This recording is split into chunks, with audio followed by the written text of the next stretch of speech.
What's a Segulah? That a person that will sanctify his mouth by making sure to always speak the truth, even if it's inconvenient, even if it's going to be embarrassing to you because people are going to say you're crazy, even if people are going to tell you you're fanatic, even if people don't like to hear the truth. But a person that makes sure to always speak the truth. I'm talking about the truth of the Torah, not the truth of your opinion. Always speak the truth. Always keeps their word. Never utters a lie or a prohibited speech. Then their mouth will become holy, and whatever they ask of HaShem, while davening or even during casual speech, will be granted to them by a Kadosh Baruch Hu. And thereby the actual verse is hinting to us to mean that that a person should not desecrate his word. HaShem will fulfill whatever emanates from his mouth. Because the verse says, he shall not desecrate his word, according to whatever comes from his mouth, he shall do.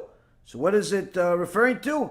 If he's not going to desecrate his word, then HaShem will fulfill whatever emanates from his mouth. Now the Gemara gives an example of this in Masechet Ketubot, page 62b, where there was a tzaddik by the name of Rabbi Yanai, and he had a son-in-law that was a Talmid Chacham named Yehuda. Yehuda learned Torah the whole week.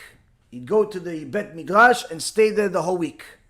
And he got to such a high level of Kedusha that when he would come home, that once a week he would come home to see his wife, there was a pillar of fire that was walking in front of him, and they would see it from far away. One time, this Yehuda was so deep in his Torah that he did not come home on his typical time. And therefore the fire wasn't seen by anybody. Rabbi Yanai, which was one of the Gedolei Hador himself, was a big tzaddik. He said, if we don't see the fire, turn over his bed, meaning start mourning. He probably died. And although Yehuda did not die, because Rabbi Yanai, his father-in-law, the tzaddik, said this, a rock fell from the ceiling, hit Yehuda on the head and killed him on the spot. On the spot. From there the Chachamim say in the name of Shlomo HaMelech, chapter 10, verse number 5, Kishgaga sheyotze milifnei hashalit, like an error proceeding from the ruler, meaning that like a royal decree made in an error that is irreversible. Just like the tzaddik, Rabbi Yanai, said something, he didn't mean for his son-in-law to die, but he said something, and he was so righteous that whatever came out of his mouth was in essence fulfilled, even though it was unintentional. And that's what Rav Elchanan Wasserman writes in Kovet Shimurim in Masechet Ketubot, commentary Masechet Ketubot.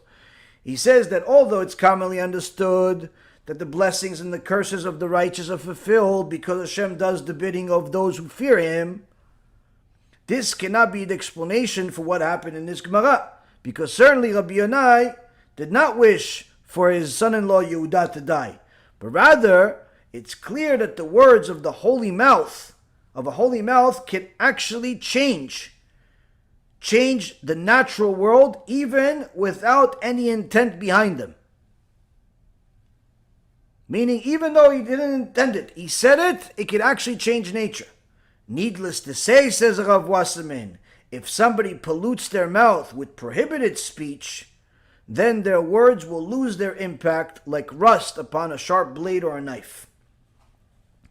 So here we see that the value of a person's mouth is extraordinary, where a person that has a holy mouth can reach very high levels. And the Baba Sali, Alav Shalom, says, similar to what the Chida said, that a person that protects their mouth turns their mouth into a Kli Kodesh, a holy vessel, to the point that whatever blessing comes out of their mouth will end up being fulfilled even if the blessing that they're giving is for somebody that's unworthy.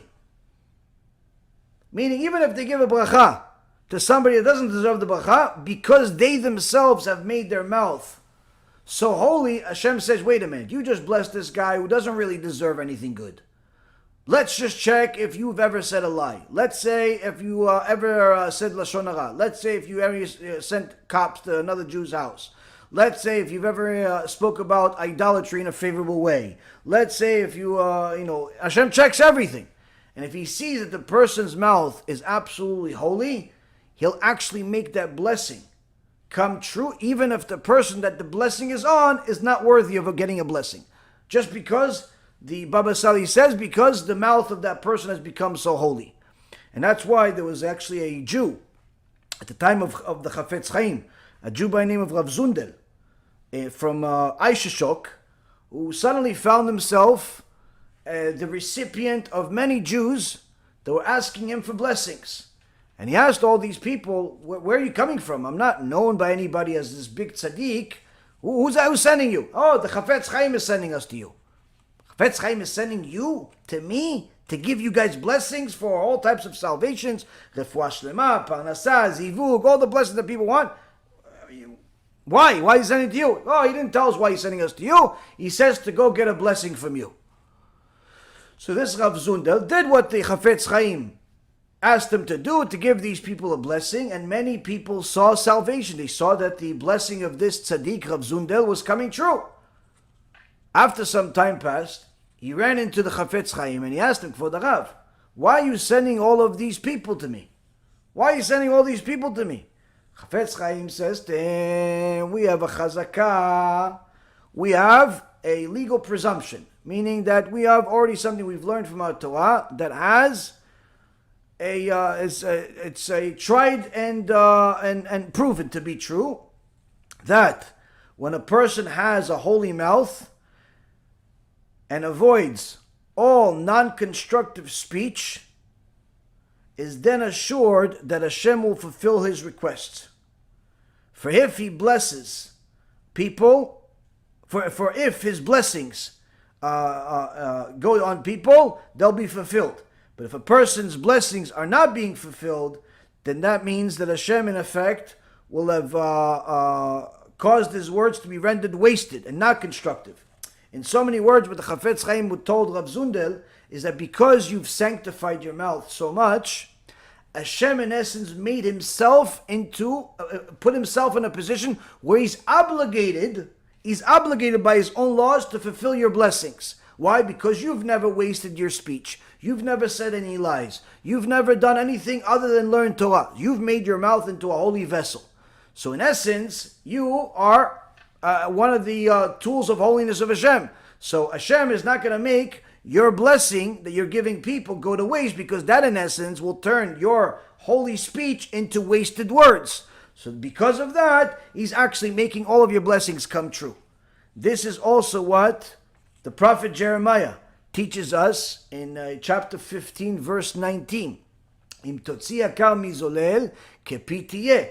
A person that helps other people do tshuva, whether that person is a speaker or is an average person or is a person that is contributes to Kiruv, or a person that simply encourages other people to come to the lecture, encourages people to learn Torah, whatever it is, a person like that can get themselves into that stage where whatever they say, it's like God saying it. Kepitiye, you'll be like my mouth, says the prophet Jeremiah.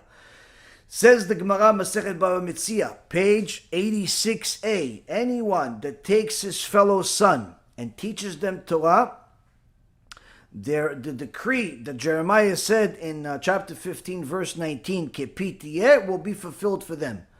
We're not even talking about somebody that influences thousands. We're not even talking about somebody that is the best in the world and helping people do tshuva. We're talking about anybody that helps other people do learn Torah. Learn Torah that's honest. That person can get to a point where Kadosh Baruch Hu says, whatever blessing comes out of your mouth, I'll fulfill. I'll fulfill.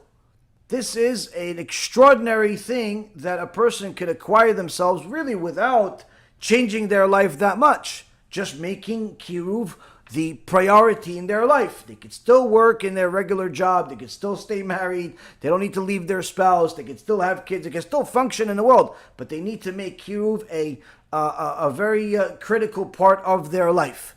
A person like that can get to a very, very high level.